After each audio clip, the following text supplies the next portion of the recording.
Friends మీలో ఎవరైనా సరే 1,20,000 బడ్జెట్లో ఒక మంచి ఎలక్ట్రిక్ స్కూటర్ ప్లాన్ చేస్తుంటే అందులో TVS company, Hero company TVS Orbiter రీసెంట్గా వచ్చింది. విద వీక్స్ ప్లస్ లాస్ట్ ఇయర్ వచ్చింది.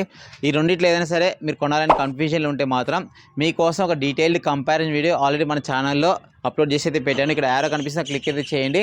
అండ్ ఇప్పుడు ఈరోజు వీడియోలో వచ్చేసి కొన్ని ఇంపార్టెంట్ పాయింట్స్ అయితే కంపేర్ చేసి మీకు ఎక్స్ప్లెయిన్ అయితే చేస్తాను.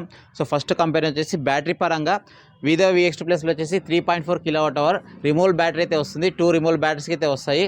అదే టీవీఎస్ ఆర్బిటర్ తీసుకుంటే 3.1 kWh ఫిక్స్డ్ బ్యాటరీ అయితే వస్తుంది. అండ్ నెక్స్ట్ రేంజ్ విషయానికి వస్తే ఇందులో వచ్చేసి 99 కిలోమీటర్స్ 100%కి అయితే వస్తుంది. ట్రూ రేంజ్ మన ఛానల్లో చేసాను చూడండి. అండ్ ఇక్కడ చూసుకుంటే IDC రేంజ్ వచ్చేసి 158 కిలోమీటర్స్ కంపెనీ క్లైమ్ చేస్తుంది.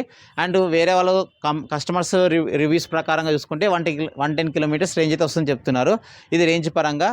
అండ్ నెక్స్ట్ ఛార్జర్ విషయానికి వస్తే దీంట్లో 580 వాట్ ఛార్జర్ వస్తుంది. దీంట్లో 650 వాట్ ఛార్జర్ అయితే వస్తుంది.